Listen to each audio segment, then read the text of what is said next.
Stop thinking that the peace you feel when stepping into a cool old mosque, a grand cathedral, or a mountain temple is purely due to spiritual factors alone. Systemically speaking, it is the result of hardware designed with extreme precision. A sacred place is a psychological machine. Ancient architects were essentially software engineers who used stone, wood, and light as lines of code to override the anxiety in your head. The world out there is the embodiment of chaos. The sound of horns, the visual pollution of street ads, down to your smartphone notifications are messy data interruptions. Humans need a place to perform a system reset, and that is the primary function of a sanctuary. In this, the corporate order segment, we learn that order does not just appear, it must be designed. If ethics are the rules of the game, then the sanctuary is the infrastructure. Welcome to Arc, Chaos, and Order, Episode 11. We will dismantle the 8 architectural steps used for thousands of years to build a sanctuary. We will see how every physical element there has the logical task to tame the chaos in your nerves. Prepare your aesthetic logic. Let's dissect them one by one. Orientation, synchronization with cosmic coordinates. The first step begins even before the first stone is laid. Orientation. Ever wondered why almost all sacred places have a very rigid facing direction? Mosques face the Kaaba, old churches often face east, and Hindu temples have precise cardinal point coordinates. The logic is synchronization.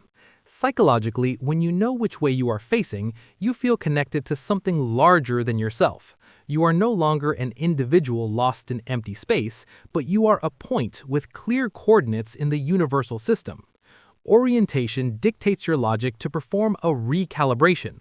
By facing the same point as millions of other people, the chaos in your private identity merges into a highly stable collective order.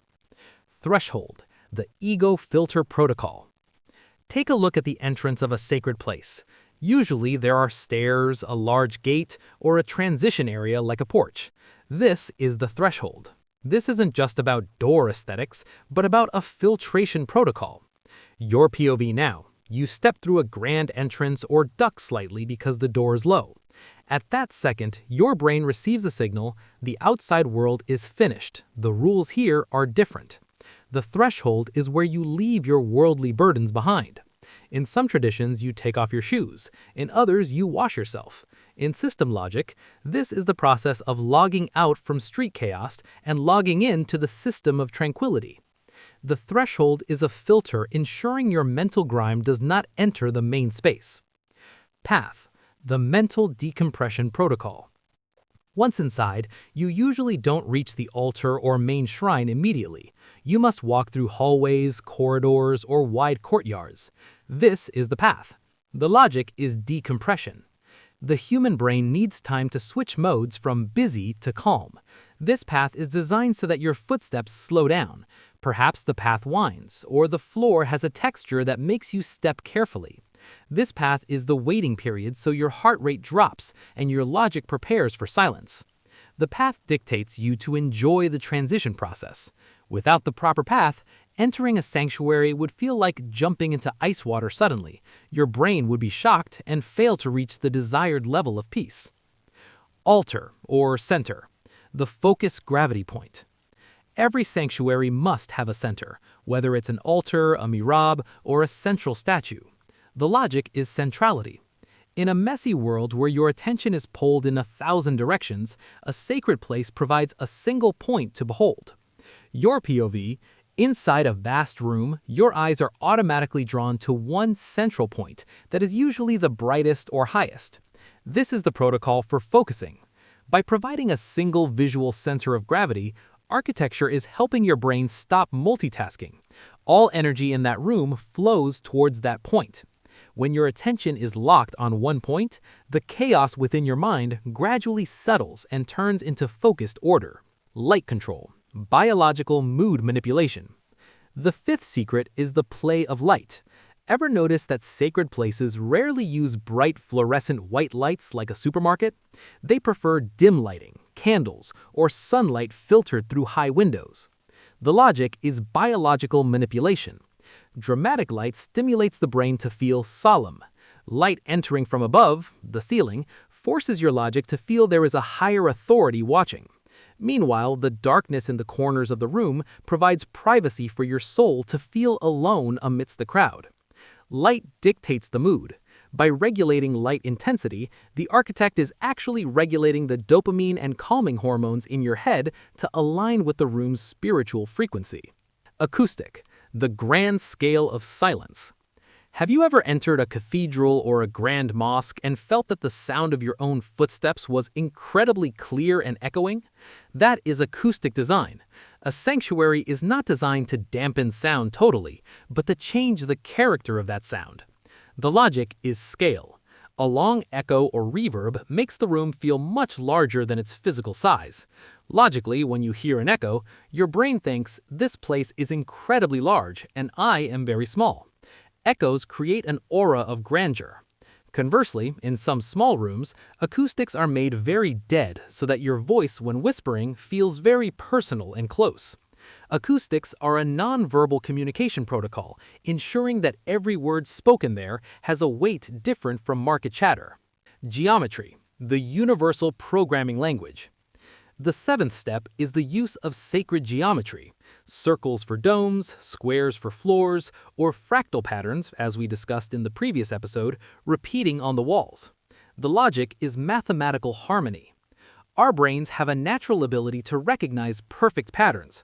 When you see geometric patterns that are highly symmetrical and neat, your logic feels that everything in this world has rules. Geometry provides visual proof of the existence of order in the midst of the universe. You feel safe because you are inside a building built with the language of God, which is mathematics. Sacred geometry dictates your brain to believe that if this building can be so orderly, then your messy life must also have a pattern that can be fixed. Materiality, the cold texture of truth. Finally, it's about material. Why do sacred places prefer cold granite, smooth marble, or fragrant teak wood from plastic or modern synthetic materials? The logic is authenticity and permanence. Your POV, you touch a cold stone pillar or smell the scent of old wood. Your senses are verifying reality. Natural materials give the impression that this place will last forever, untarnished by time. Hard and cold textures help your logic stay grounded. Materiality dictates you to feel a real physical presence. This is the sanctuary's way of saying, the peace you feel here is not a hallucination. It is as real as the stone you are touching. So, what is the common thread of these 8 architectural steps for soul soothing? Logically, a sanctuary is technology to tame the human senses. We often assume we control our own thoughts. In reality, our thoughts are heavily influenced by the space we occupy. Orientation and geometry provide coordinates and patterns. Threshold and path perform data filtration. Altar and light manipulate focus. Acoustic and materiality provide scale and reality. Chaos in the modern world emerges because we have lost places that have protocols like this. Our offices are often noisy, the light is too white, and the paths are confusing. That is why we are stressed. Building a sanctuary, even if it's just one small corner in your home, is a conscious effort to create a zone of order. You need an architecture that can force your logic to pause and resynchronize with your true self. Thank you for watching until the end. If you like how we explain complex things to make them make more sense, don't forget to follow Synoptic. We will continue to discuss many everyday things that are actually fascinating as long as they are explained the right way. Synoptic, the world simplified, one thought at a time.